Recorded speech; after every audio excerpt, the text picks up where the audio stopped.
Welcome to the Average Nobody's Podcast, the ultimate home for wrestling enthusiasts, beer drinkers, movie quoters, and pop culture connoisseurs. Here are your hosts, Matt and Ryan. Hello. Welcome to the Average Nobody's Podcast. I am Matt. I'm Ryan. And we're here to make sweet love to your eardrums. Yep, not just your eardrums. So that's how this podcast is going to go, just so you know. We're just going to lay it out there ahead of time. Put everything out on the line. You've agreed to this. It's true, they signed the consent form. That's right. You got that in the mail, right? So, I forgot we didn't get rid of those first two lines of the document. So let's get right into it. So there's a Vince McMahon biopic coming out. There is. That's kind of, I guess, so this has been something that has been in the works for a while, but Vince and the WWE, were kind of wary about signing off on it, and now I forgot the guy's name, the guy who wrote it, Craig Williams, who wrote Underdog. Weird. The cartoon movie. Oh, yeah. Okay. He's going to do a Vince McMahon biopic, but I guess they secured the rights to Vince's life, and he gave kind of the life story, not his life, but yeah, he handed over his life. But his life story, and now they're gonna, I don't know what part of his life they're gonna focus on. I have to assume it's gonna heavily be around when they created WrestleMania, when he bought it from his dad, stuff like that. But it's gonna be cool because what I'm wondering is if they're gonna get any guys to play themselves. Obviously The Rock's out of the question. He's a little too busy. Shane and not maybe even just some of the wrestlers. Yeah, Mick Foley or Stone Cold. I mean Hogan. Yeah. Macho Man, probably not. I don't think it'd probably be difficult to get Macho Man. It would be, yeah. And the Ultimate Warrior. Yeah, they're both very busy. But yeah, I mean it's kind of cool. It's rolling forward. The directors are going to be the executive producers and creators of This Is Us. Okay. So very interesting. So the writer from Underdog and the creators from This Is Us are directing it. Yeah. So you know what though, wrestling fans. I've always said this. Everybody, across all walks of life, there are wrestling fans, and so this just proves it. Yeah. Clearly, the person who wrote Underdog, wrote Underdog, but is also a wrestling fan. I mean, We do a lot of things, but we're also still wrestling fans. Yeah. So it's not that surprising. No. And it is a pretty interesting story that's never been told. I mean, the guy's lived quite a life. Yeah, I mean, even just the little things that WWE puts out, and they're not even really focused on him. Right, he always kind of likes to shy away from it, and they're just amazing. It's just amazing stories, and he has such an amazing life. So yeah, I'm glad it's being made. It's going to be pretty cool. So now, what I was thinking is, who do you think?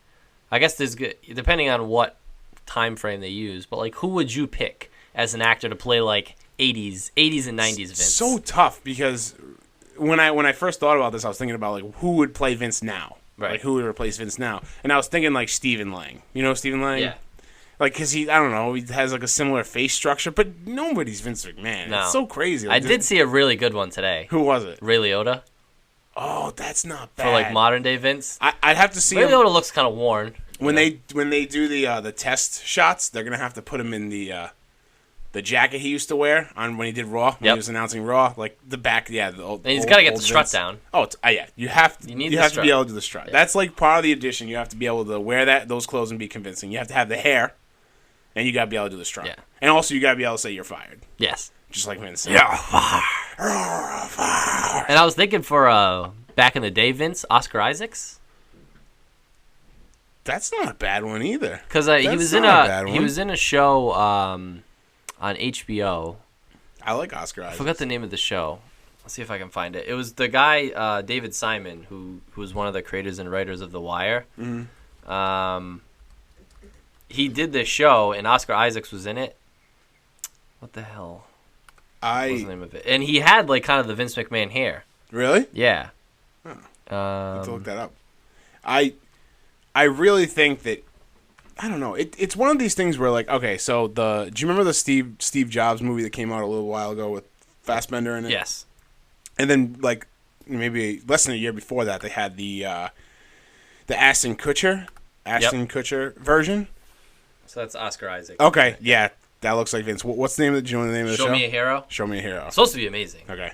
That's also a biopic. It's based on a New York City don't know if he was a councilman or something, but yeah. So that's why I had that picture in my head. But go ahead about this. So, like I said, I'm starting to get to the point where I don't think that it really matters if it's like a really spitting image of Vince McMahon. I think like the story's going to tell itself. My example is the 2 Steve Jobs movies that came out, and I forget the names of one of them is Jobs, one of them is something else. Anyway, so, yeah, Steve. So the one with Ashton Kutcher, arguably he looks like just like Steve Jobs in it. Like they did a really good job with the makeup, the hair is right, the glasses are right, his like whole like he's like tall and lanky like Steve Jobs was. But I think the story was told better in the one that Fassbender was in because it was just a better story, and it was more interesting, and it was told in a more succinct, like directed way. Like they just focused on him doing those big, like, the big Apple conferences they do every year. They announce new products. Basically, it's just like a bunch of those in a row, like from when Apple first started to like when they released the first like iMac, the colored Macintosh. So it was cool, but I could definitely see like that being the biopic for McMahon, just being like the first, like getting WrestleMania started, then like the first WrestleMania, the second WrestleMania, so like that kind of story. So it didn't look like him, but it didn't take away from it at all. Yeah. You still don't. I mean, so you don't, right? I mean, it's going to be about him. So I mean, if you can't find this, I think it's more important to get like the story down. Yeah, and someone who can act. Yes, that's also good too. Yeah, I mean, you could find someone that looks exactly like him. If you just get him off the street and he's not an actor, it's not going to work. It's not. So. Yeah, I mean that should be good. It's called It's going to be called Pandemonium. Pandemonium? Yeah. Really? Yeah. That's pretty cool. Yeah, because that was like one of his catchphrases, like when he was an announcer. He's gonna. I mean, I hope they. I know that 30 on 30 for the XFL was ridiculous. It was great. It was so awesome. And it just shows the mind of Vince McMahon. Yeah. Like it really, like the NFL still uses a bunch of the production techniques. Yes. Now, still in the NFL. Yep, they use that spider cam or whatever the hell it's called. The whatever it is, the one that goes above the field. Yeah, they still use that. Luckily they don't use the roll the ball out into the middle of the field to start the game anymore. But they still use some of the product. Yeah. And WWE's always done that better than everybody else. So it'd be really cool to like kind of show. And also too, like this will finally like the people who are like, oh, WWE. Like, did I ever tell you the story about how I got like basically laughed like out of a classroom at Bryant, like when I was in college? I took a marketing class, and I forget what the premise was, but for extra credit, you could bring in a prop, and give a presentation on like someone that you think, I forget what it was. Schwartz, I'm looking at Schwartz, but he wasn't in my class.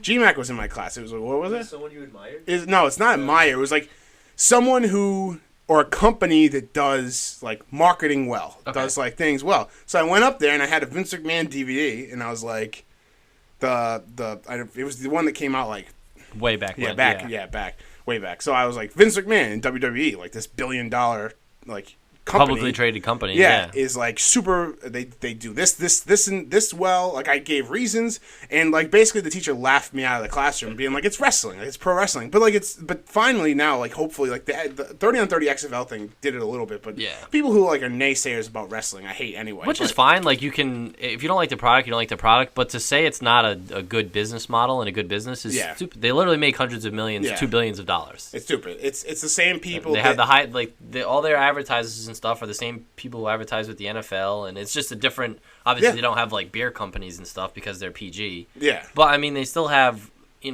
high end sponsors, and their marketing machine is ridiculous. So hopefully, this will go to show that it takes more than just like finding two big, muscular, sweaty guys to roll around in the ring together. If that was the case, then fake fight. Right, and if that was the case, then there'd be a lot more wrestling promotions like WWE, not hole in the wall places. WWE is probably the closest thing in America or like close in the world to a monopoly, to an actual monopoly without being a monopoly. There's nobody else that stands the test of time like they do, and there's no one that holds a candle to any of their production. No, the production value just is even you might have guys or promotions with good wrestlers and they can put out good matches, but the production value even in NXT, and they do it at Full Sail University, a place with 400 people. Yeah.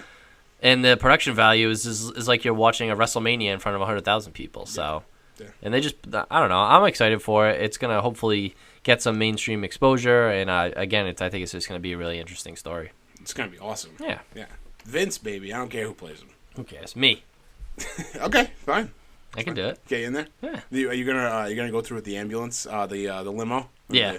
It blows up. It's gonna blow up. Okay, it's actually gonna blow up. Yes. You're gonna be inside. I'm gonna be inside. Oh god. I do all my own stunts. It's part of the contract. Yeah. Ryan, we insist that you don't.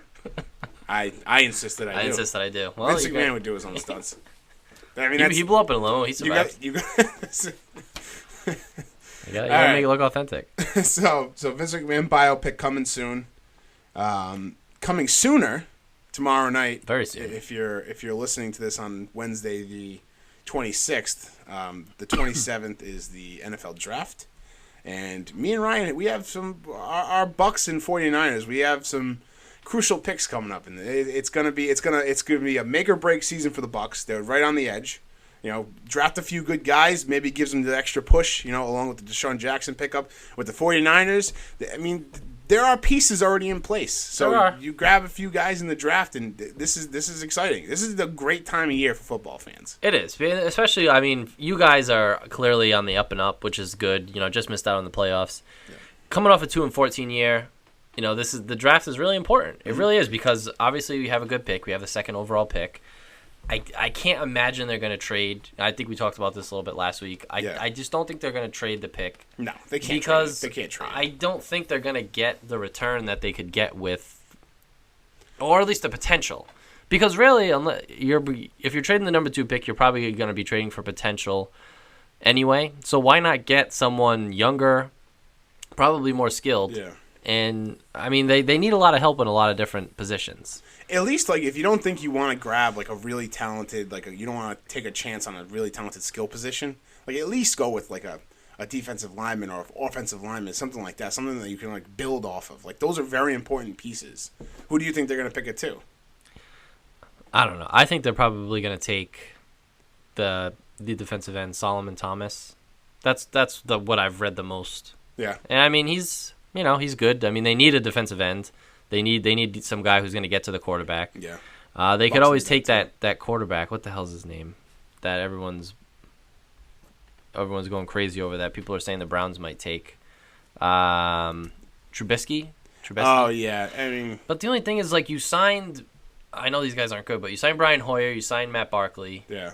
I don't want to. I'm always wary about picking quarterbacks that early. Yeah, and the thing is too, there's a lot of quarterbacks that you wouldn't necessarily want for a long period of time, but a lot of guys that are.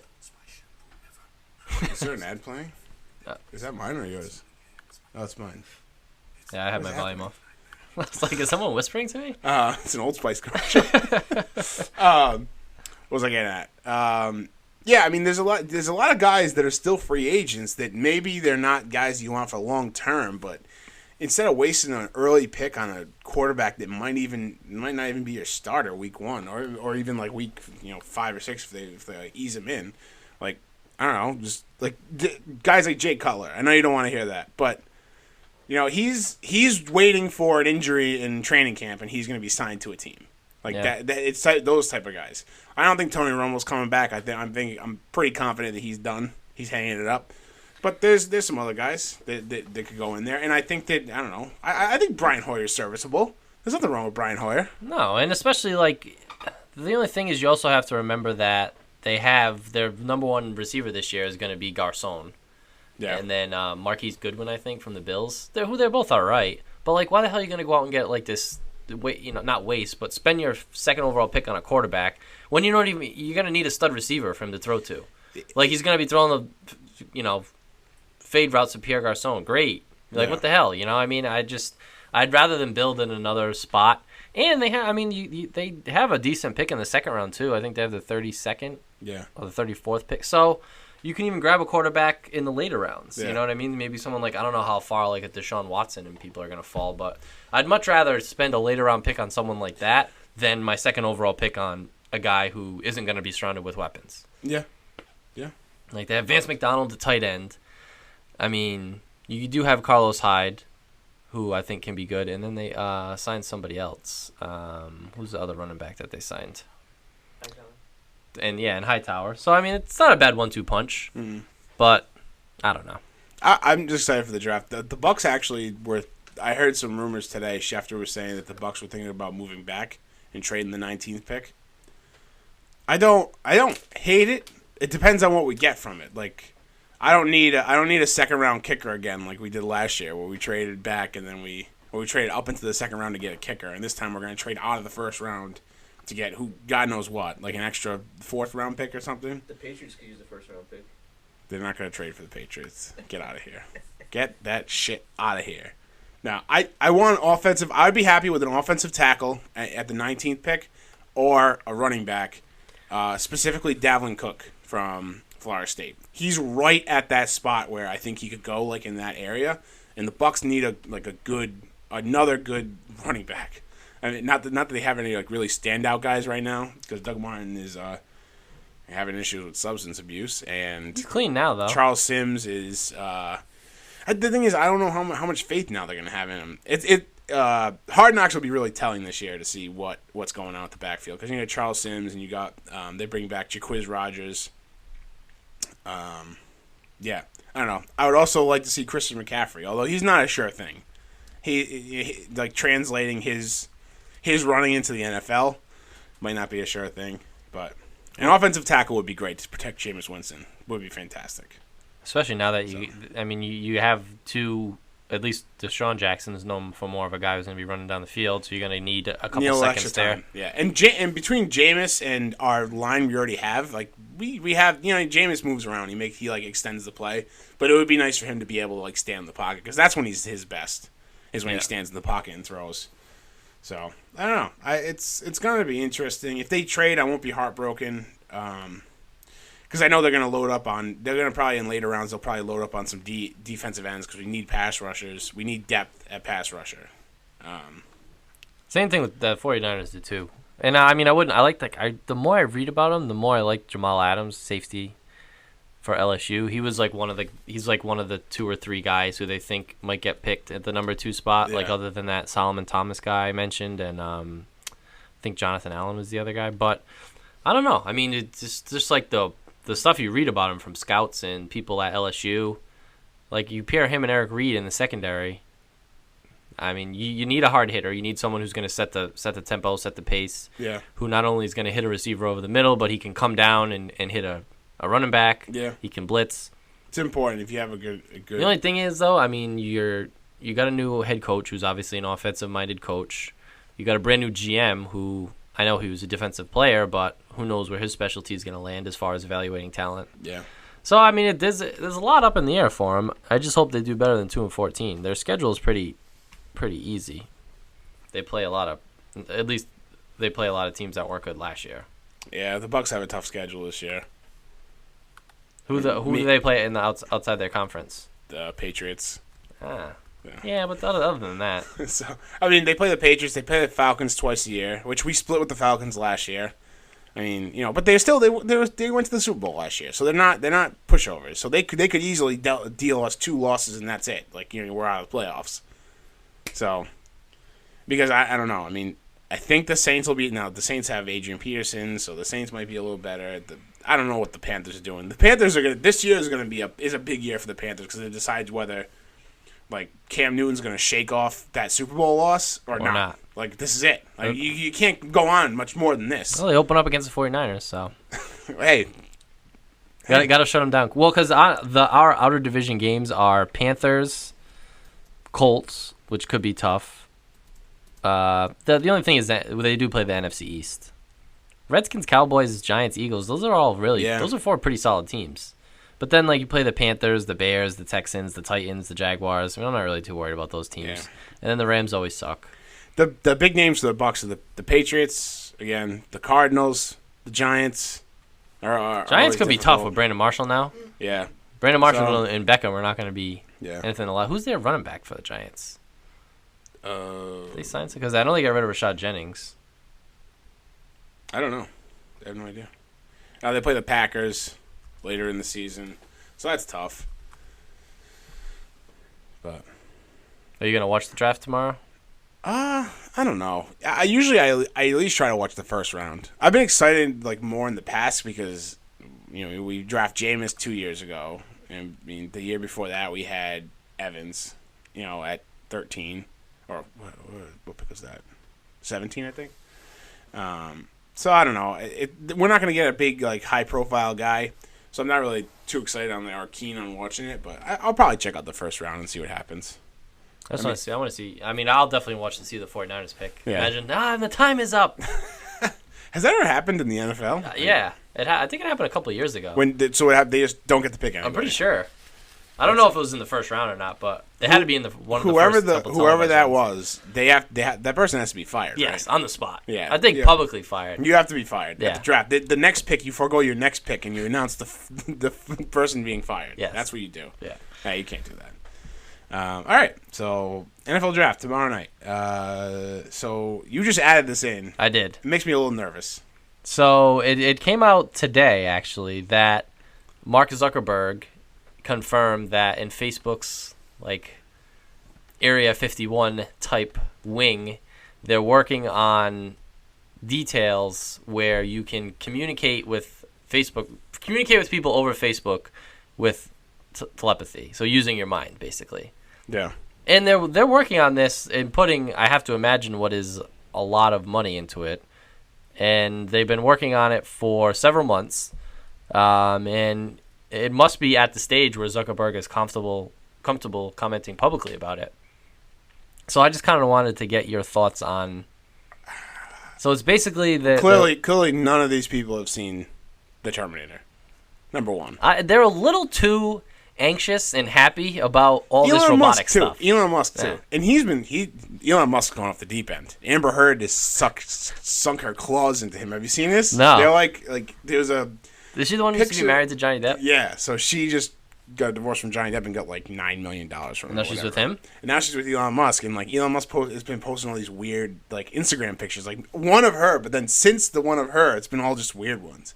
It was like a picture of him in a suit, and it's like Tom Ford versus like climbing harness. And it's like, you know how on Instagram now you can have more than one picture? Yeah. It's like a picture of him in a suit, and then you swipe over, and it's like him like hunched over, like putting a climbing harness on. What the like, hell? But way in the distance. It's like zoomed in, so it's like terrible like resolution. Anyway. But so clearly, like I said, no one's seen the Terminator. They're very excited to be, welcoming our robot overlords to take over. I really don't think, and I could be wrong, because I'm an early adopter with a lot of technology, so I could be wrong. I don't think I really need to be talking to Facebook telepathically, or really anything to do with like social media like that. It's one thing to like, I know Zuckerberg's big on the smart home. Mm-hmm. It's one thing for me to like walk in my house and be like, think like lights on. That's one thing. If that could happen, that'd be pretty cool. I don't know. I wouldn't like that, but go ahead. You wouldn't like that? No, because my thoughts are all over the place. So now if my thoughts are lights on, lights off, lights on, well, like... so that's the thing. So it has to work well. It has to work well. It can't just be, and it can't be a gimmicky thing. It can't be like I walk in my house and I have to put on this giant like fucking Professor X helmet and then be like think for like 15 minutes, lights on. And then they go. You could have like flipped a switch, took a shower. That's one thing. If I walk in my house and I'm just like, yeah. Also, maybe it doesn't even need to be telepathic. Like, why can't I walk in my house and just be like, lights on? Yeah, sound activated is that's okay. already because you're saying it. Yeah, that's already a thing. Telepathic is scary. Smart home, but it's just like a lot. It's like, these guys who own these big tech companies, they have like nothing better to do with their time. Do you know what Larry Page has been doing, the co-founder of Google? No. He's been funding himself this like flying car. He calls it the Kitty Hawk. Basically, it's a drone with a seat on the top of it. That's all it is. Okay. And it looks terrifying. That sounds like the least safe thing in the world. It looks so unsafe. Like, they have, like, prop guards on the propellers and stuff, but I don't trust that at all. It looks so unsafe. And so he's been landing it and taking off from, like, the water, like, not flying it over land, which is probably good. So if he falls into the water. But these guys just have all this unlimited money, and they just, like... So that's what they spend their time doing. I mean, Elon Musk is... you can look at Elon Musk two ways. He's a lunatic, and he's a genius. Yeah. Absolutely. It's two... But there's always that fine line. It's black and white. Yeah. It's unbelievable. He's like, if you had talked to this guy, if you had like not known who Elon Musk is, and he sat down with you and be like, listen, I'm starting my own company. We're going to build rockets, and they're going to take off, and then they're going to land by themselves. Also, I want to live on Mars. Listen. I can get you help. Yeah. I can get you help. But look at him. I know the name of a good A good medical professional. He's gonna help you, Elon. He's gonna help you. Because it is crazy, and obviously you have to be that, a little bit of a lunatic to even make things like that happen. Yeah. So I give him credit for that. But I can't think of a worse combination than telepathy and social media. Facebook. Facebook. Like you were saying before, I don't need to be talking to people that I'm friends with on Facebook. No, some of the people I'm friends with on Facebook, I don't want to know what their deepest, darkest thoughts. I already know the thoughts they're comfortable typing out. I can't imagine what they're actually thinking. I picture it like that scene from Bruce Almighty. Yes. When he opens up the computer and all the prayers start coming through, and it's just like so loud in his head. Yeah. That's all it is. It's just like popping up. And I guess the name of so it's Experimental Technologies, and it's Building 8. That's Area 51 for him, Building 8. They all have Apple is supposedly working on a car. Facebook with all this crazy shit. Google. Well, actually, Larry Page is doing this on his own. He's not doing it with Google help, which he's just fucking crazy. I think I got a couple $100 million to spend. Let me see if I could just put a booster seat on this drone. Yeah. And Elon Musk was doing the same thing with the self-driving. He kept that under wraps for a long time, and now all his cars can drive themselves. It's crazy. That is nuts. Technology is getting right now. It's like the curve of technology, how good technology is getting. It's straight up right now. Yeah. It's growing exponentially day after day after day. It's crazy the type of stuff that gets released now. So, I don't know. I'm not even ready for voice activation for my house and things like that. So, I welcome it, but I don't know about telepathy. And I just don't understand. I can't picture a scenario where it doesn't work. You know what I mean? They have so much brain power behind this and so much money that once the technology part of it's figured out, forget it. Back to the helmet thing. It has to be usable. It can't just be a gimmick. Right. It can't just be you have to be hooked into a computer for this stuff to work. It has to be usable day to day for it to be. It still can be cool. Assuming it still can be cool. But, yeah, but that's. Yeah. It's like back 20 years ago there was virtual reality. It was real shitty virtual reality, but people were like, that's really cool. It's not feasible, but look at the year 2017. People are doing virtual reality in their living rooms now. Yeah. They're playing virtual reality games, they have the headsets. When you buy a cell phone, you can get a virtual reality case for it and do that. And so maybe not now, but maybe in 20 years we're going to look back and think on this and be like, how naive were we? Making things work with our minds is the best. Because they quoted him in this article, and Mark Zuckerberg describes telepathy as the ultimate communication technology. That sounds like someone who's really going forward with it. You know what I mean? He's a supervillain. Yeah. And it says so they're working on optical neuroimaging systems that would allow people to type words directly from their brain at 100 words per minute. That actually would be useful. If I'm writing something and I the way I think, because I don't type well, because I don't type fast. Right. So maybe thinking it might be better. But again, my mind usually is 100 words a minute, is all over the place. So things might get stuck in there they shouldn't be in there. So I don't know. It also with Mark Zuckerberg, he's a brilliant man. I'm not taking anything away from him. Right. But he started by he was a computer coder. He's making the Facebook. He was making a website. Now he's dipping in, now he's Facebook has grown. He's dipping into all these things. It just doesn't I understand that he is trying to figure out trends and figure out where the world is going and everything like that. But Facebook is it's its own thing. It can survive on its own without having to have telepathy powers or have that division of Facebook. Yeah. I don't know. It just seems weird to me. It seems like he could be improving on so many other things before he starts working on XYZ. You know what I mean? It's I don't know. It's in the opposite. It's a scientist. It's trying to grow organs through spinach leaves, which they're doing. Right. Crazy. Starts his company. They're doing great, and then he's you know what? And I'm making the next Twitter. It's weird. It's just stay in your lane and do what you're good at. Yeah, and you'd also kind of hope that people with that much power and money and influence would maybe use it towards something a little more functional and useful to the human race. Yeah.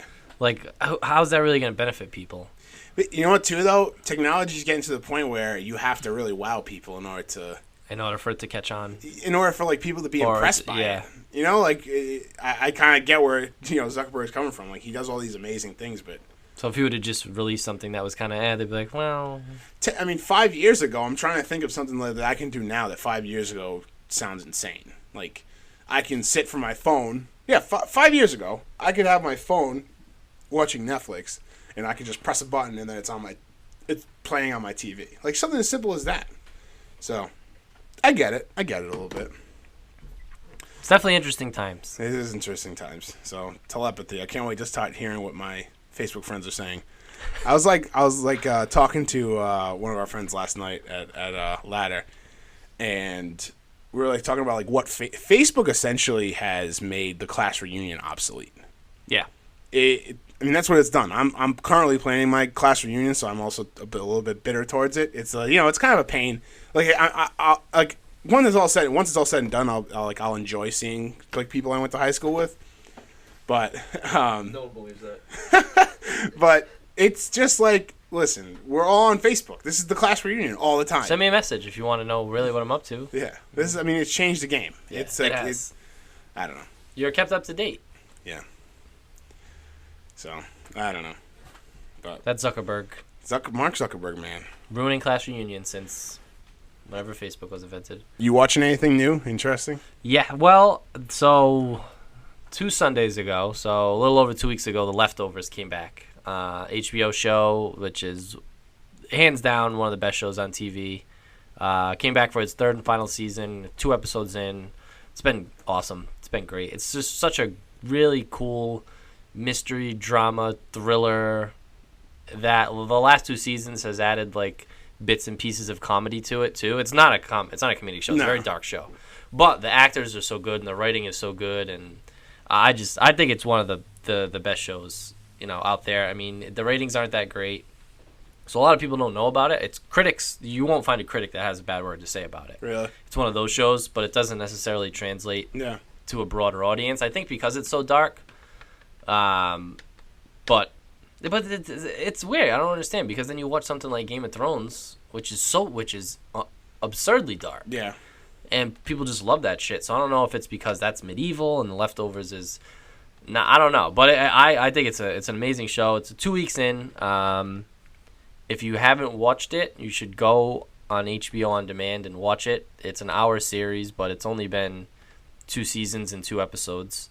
Absolutely worth it. It's just really a great drama. And I actually worked from home last Friday, so I watched a couple documentaries on Netflix. Okay. And I watched 2. I watched one on the Oklahoma City bombing, and kind of about it was cool because it was way different than I thought it was going to be. I think it's called Oklahoma. I'm trying to actually look up the name. Oklahoma City. So it's cool because what it does is it goes back to why Timothy McVeigh basically did what he did. Because I don't really know too much about him. I know he blew it up, and obviously he was anti-government and all that stuff. But he used to be in the Army, and he was in the Gulf War in the early 90s. And he just, kind of got sidetracked while he was over in, I don't know if he was actually in Iraq or he was somewhere over there, and just really got disillusioned with the government and thought that, we shouldn't be invading these countries, and, he hated Clinton and hated the first Bush and just really didn't like the government at all. And then he basically became a white supremacist and started joining the white Christian movement, which was basically about religion and guns, which still exists today. It was kind of like a branch off of the KKK type of thing. And there was this thing called Ruby Ridge, which was in Texas, I believe, and the government had found out about this ex-Marine guy who lived with his family, but was creating bombs and getting shipments of semi-automatic guns and stuff. So the government was going to go to his house to confront him because the stuff he was doing was illegal. And the guy's wife ended up getting killed in the raid, and this white supremacist movement started around it, and this anti-government movement, which McVeigh was a part of. And then I don't know what you know about Waco, Texas, which was something very similar, but on a much larger scale, where hundreds of people died, including a lot of children. And that, again, was blamed really on the government from people who had McVeigh's viewpoint. So that's basically why he did it, because he actually blew up the building on the anniversary of Waco. And it was really interesting. I mean, the guy is clearly a little tapped, but from day one, I mean, they literally found him 2 days later. Like, they tracked him down, the FBI. It shows, like, the pure power of the FBI. Yeah. I mean, literally, he had a Ryder truck, left it in front, and had it stacked with TNT and stuff, blew up the building, and within 24 hours, they had the serial number of the Ryder truck. They found it in the wreckage, traced it back to the shop he bought it from, got a spitting sketch image of him, and found him. It's crazy. I mean, it's ridiculous. It's and then he admitted it right away. It's amazing. Obviously never showed any guilt or anything. I mean, he's been executed now, but Yeah. it was a really fascinating thing. It really was. It's crazy. And they were saying, like, because the main part, which you always hear about, is that there was a daycare in that federal building. Yeah. And most of the kids died. But the main part of it was just different branches of government. Yeah. Had, like, FBI offices and Department of Transportation and stuff, and he was just so disillusioned that he wanted to just blow it up and kill random people. He said they don't know. He never admitted, like, that he knew there was a daycare in there, but he obviously didn't also take the time to look. Yeah. But it was pretty crazy. So I would definitely recommend that on Netflix. Okay. It's like an hour and a half. What's it called? Oklahoma City. Oklahoma City. Yeah. It'll be like in the trending now section because it's brand new. They just added it a couple days ago. Yeah. Awesome. What about yourself? I actually last night when we were out at the bar for Derek's birthday, fam told me to watch Split. Did you watch it? So I came home last night and I watched it. Actually, yeah, that's right. I have seen that too. Yeah. Yeah, dude, that's that great? crazy. That was nuts. I don't want to get too far into it because I don't want to give away spoilers, but James McAvoy was amazing. He literally plays like 20 different people. Yeah. Like there's 24 total. He has 24 split personalities, but he plays he doesn't play all of them all the time. But there's like 6 maybe that he switches back and forth between. It's amazing, and it was shot so well. Like It was. Oh man, it was good. And I don't know, that girl is the main character. The girl who, the main girl. Yep. She looks very familiar, and I don't know what else she's in. Holly actually, I watched it with Holly, and she knew. It was cool, and like if anybody watching it, there's like this cool little thing at the end. I won't give it away, but it like connects it to another movie, which is crazy. You would never think it. It's crazy, but then after you hear it, it's like, oh, this totally makes sense. And I actually forgot that he had directed the other movie. Yeah, me too. And they're coming out with another one of that in 2019. Crazy, yeah. I know he had said he wanted to do the sequel for a while, and my internet is not. Anyway, she was very good. Like I said, James McAvoy was so good. He impresses me more and more. Like when I see him in more, like every time I see him in more movies, he impresses me more and more. To be able to pull something like that off, I mean, it was spot on, every single personality. It was really, really good. And actually, fam gave me a little tip. Anybody that's going to watch Split, and I highly recommend you do, it's actually on iTunes. I rented it on iTunes. That's how I watched it. Watch it with the captions on. It sounds weird, but it helps you distinguish between who's talking. It helps you distinguish between characters. Okay. Because it says, like, when he's speaking as Dennis, it says Dennis, and it says the name.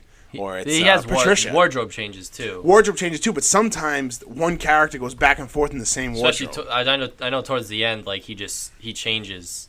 Yeah, literally on the spot. Quickly. Yeah. So it's really interesting, and it just adds in like different things, like when he goes and visits his doctor. Yep. Like you kind of like get and also it's weird too, like the captions don't give anything away. Like when he's visiting the doctor for the first time, you're not supposed to know who he actually is, like which character he's playing. And right. The doctor doesn't know, but she's trying to figure it out. But when the captions are playing, it's just generic captions. It doesn't say the name. So like they did a good job of like if you were That's watching cool. the captions. Yeah, which I mean we don't really pay attention to closed captioning, but well, in that case I could see it really being it could really helping.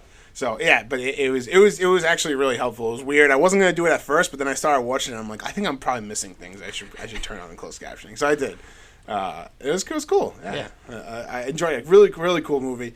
I'm still watching a bunch of stuff on Hulu. I started The Path. with speaking of cults and like things like that. Really into cults, huh? Yeah, that's just my thing lately. Hey, so good for you. I've been watched that ever since I watched Going Clear. I just kind of I've been fascinated with. I mean, I know that Scientology is not a cult.